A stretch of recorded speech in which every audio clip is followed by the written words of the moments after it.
నమస్కారం, welcome to ప్రజా ప్రశ్న. నేను మీ భరద్వాజ్.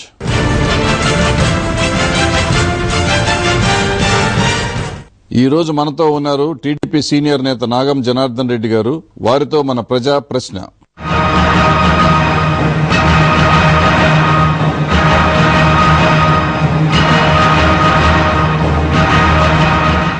నమస్కారం నాగం జనార్దన్ రెడ్డి గారు, వెల్కమ్ టు ప్రజా ప్రశ్న. నమస్కారం. తెలంగాణ 69లో స్టూడెంట్ మూవ్మెంట్ లో పార్టిసిపేట్ చేశారు కదా? నేను 1968 డిసెంబర్ 3 ఆ రోజు బంద్ కాల్ ఇచ్చింటిమి. ఆ రోజు ఫస్ట్ పర్సన్ తెలంగాణ ఎడ్యుకేషన్ లో అరెస్ట్ అయింది నేనేనండి. ఆ రోజు తీసుకెళ్లి మమ్మల్ని పోలీస్ కంట్రోల్ రూమ్ లో లోపల వేసేసినారు ఒకటిసారి లాకప్ లో. అంటే అది విద్యార్థులం, జస్ట్ 20 years. ఇక అక్కడికి వెళ్ళి ఈ ఎడ్యుకేషన్స్ అప్పటి నుండి ప్రారంభమేనండి. ఆ రోజు ఇంత కమ్యూనికేషన్ లేదు, టీవీ ఛానల్స్ లేవు, కనీసం రేడియో వార్తలు వినాలా, లేకపోతే న్యూస్ పేపర్లు అవి కూడా ఊరికి ఒక పేపర్ కూడా వచ్చేది కాదు. అటువంటి పరిస్థితుల్లో కూడా ఉద్యమం ఉధృతం అయిపోయింది. ఆ రోజు భావోద్రేకాలకు చాలా ఎక్కువగా ఉన్నాయి. ఆ రోజు వయలెంట్గా పోయింది ఉద్యమం. దాదాపుగా 369 మంది విద్యార్థులు అనుకోండి, యువకులు అనుకోండి, పోలీస్ తుటాలకు బలైపోయారు. అన్ని ప్రాణాలకు తెగించేప్పుడు ఉద్యమం చేసినాము మేము. మీసాలో కానీ, పీడీలో కానీ, ప్రివెంటివ్ డిటెన్షన్లో అంటే చాలా కేసులు, మోర్ దాన్ 100 కేసెస్ నా మీద ఉన్నాయి. మేము అప్పుడు అరెస్ట్ అయ్యి జైల్లో, అది చెంచల్గూడ కానీ, ఇక్కడ మన ముషిరాబాద్ డిస్ట్రిక్ట్ జైల్లో కానీ, ఇప్పుడు మహబూబ్నగర్ జైల్లో కానీ, ఈవెన్ మా కేసులు ఖమ్మం.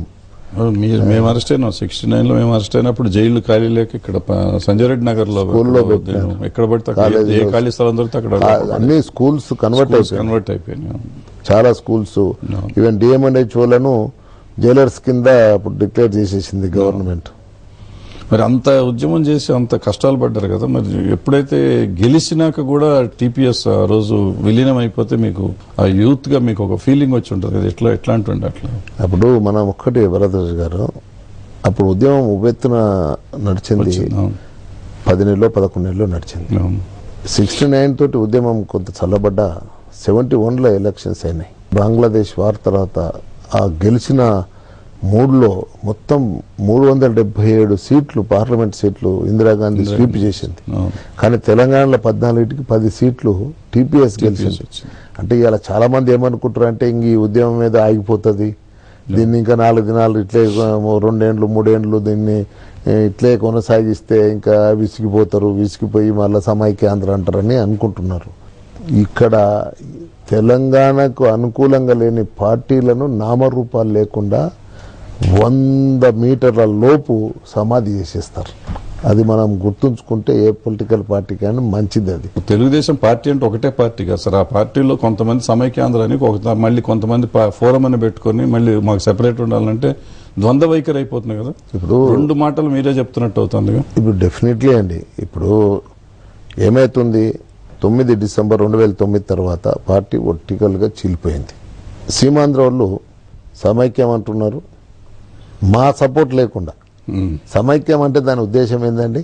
ఇవన్నీ మెల్లమెల్లగా ఇక ఇప్పుడు హైదరాబాద్ కూడా అంటుకుంటుంది. ఇప్పుడు మీరు చాలా అంటే ఇప్పుడు నాకు తెలిసి హైదరాబాద్లో నాకు చాలా మంది మాట్లాడుతున్నారు. ఇప్పుడు జగద్గిరి గుట్ట ఉంది, దాదాపుగా 30-40 వేల మంది ఓన్లీ మహబూబ్నగర్ జిల్లాకి వెళ్ళి వచ్చిన వాళ్ళు, సెటిల్ అయిన వాళ్ళే ఉన్నారు. ఇప్పుడు అట్లా చాలా ప్రాంతాలు కూడా తెలంగాణవే ఎక్కువ ఉన్నాయి. సెటిలర్స్ అనకూడదు వాళ్ళని, కానీ ఎప్పుడో వచ్చి స్థిర నివాసం ఏర్పరచుకునే వాళ్ళు చాలా మంది ఉన్నారు. వాళ్ళు భయపడాల్సిన అవసరం కూడా లేదు. అంటే ఎప్పుడైనా సరే, ఇప్పుడు అమెరికాలో పోయి వాడు 10 ఏళ్ళు కాపురం చేస్తే వానికి సిటిజన్షిప్ వస్తే,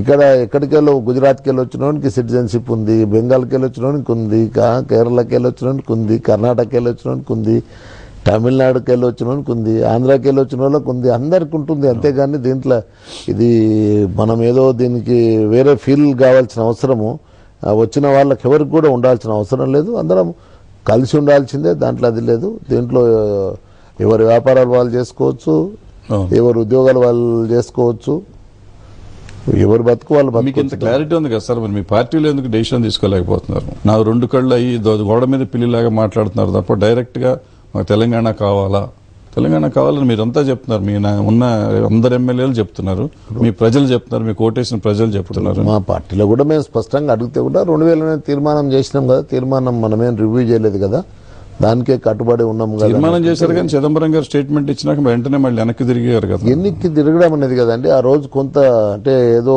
అపోహలు సృష్టించే విధంగా మా నాయకుడు మాట్లాడింది వచ్చింది, అంతేగాని దాంట్లో ఆయన ఉద్దేశం ఏమున్నదంటే, ఇప్పుడు కాంగ్రెస్ పార్టీ కూడా అండి చిదంబరం కానీ సోనియా గాంధీ కానీ ఆ రోజు చెప్పినప్పుడు వాళ్ళ ఎమ్మెల్యేలను కానీ వాళ్ళ ఎంపీలను కానీ కూర్చోబెట్టుకుని మాట్లాడి మేము 2000 తీర్మానానికంటే 5 నెలలు ఎక్సర్సైజ్ చేసినాం. మేము మీకోసం యాత్రలో చంద్రబాబు నాయుడు గారు కూడా ఊరూరులో చెప్పిండ్రు.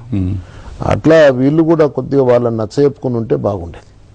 వాళ్ళని నచ్చచెప్పుకున్న తర్వాత ప్రకటన చేసింటే ఇంత నష్టం జరగకపోవు. మొన్న ఎలక్షన్ లో కలిసి టీఆర్ఎస్ తో కలిసి చేశారు. టీఆర్ఎస్ తో కలిసి చేసినప్పుడు ఆటోమేటిక్ గా తెలంగాణ కావాలని చెప్పినట్టే. అది కాక అసెంబ్లీలో తీర్మానం చేశారు.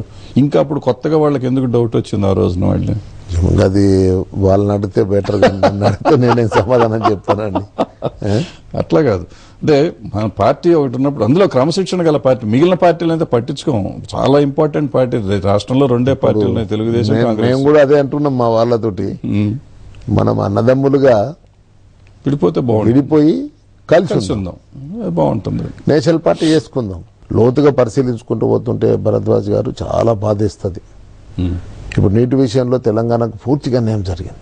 మాకు యాజ్ పర్ ది అంటే ఇంటర్నేషనల్ లాస్ ప్రకారంగా మాకు ఏదైతే రైపేరియన్ రైట్స్ క్యాచ్మెంట్ ఏరియాను బట్టి మాకు వచ్చేది 540 టీఎంసీ రావాలి.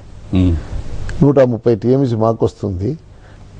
వాళ్ళకు 270-200 టీఎంసీలు వచ్చేదానికి మిగిలిన నీళ్ళంతా అడ్డుపోతుంది.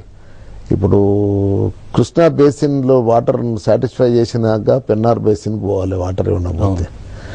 ఇప్పుడు ఇచ్చిన ట్రిబ్యునల్లో ఇచ్చిన దాంట్లో కూడా ఏ వాటర్ ఉన్నా కూడా ఎక్స్ట్రా ఉంటే తొలుత బేసిన్కి అలొకేషన్ చేసుకోమన్నారు.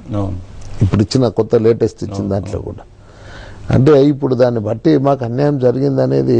పాపం బ్రిజేష్ అప్పుడు కంటే ముందు కృష్ణా ట్రిబ్యునల్ అప్పుడు కూడా స్పష్టంగా 17 టీఎంసీ మీద మిగులుతుంది, ఆ మిగులు జిల్లాను మహబూబ్నగర్ జిల్లాకు అలొకేట్ చేస్తున్నాను, జూరాల దగ్గర కట్టుకున్నా ఎక్కడ కట్టుకున్నా మీరు కట్టుకోండి అని చెప్పి ఆ మహానుభావుని కన్నా అంటే వచ్చింది. కానీ ఈ ఆంధ్ర పరిపాలన లోపల మాకు మాత్రం న్యాయం జరగలేదు. ఆంధ్ర పరిపాలన అంటున్నారు, మీరు గవర్నమెంట్ లో ఉన్నారు, తెలుగుదేశం పార్టీ వచ్చినాక మీరు మినిస్టర్ చేశారు, ఎమ్మెల్యే అయ్యారు, మహబూబ్ నగర్ లో మీరు మాస్ లీడరు, మరి మీరు ఎందుకు ఫైట్ చేయలేదు? ఈ ప్రశ్నకు సమాధానం తెలుసుకునే ముందు ఒక చిన్న బ్రేక్.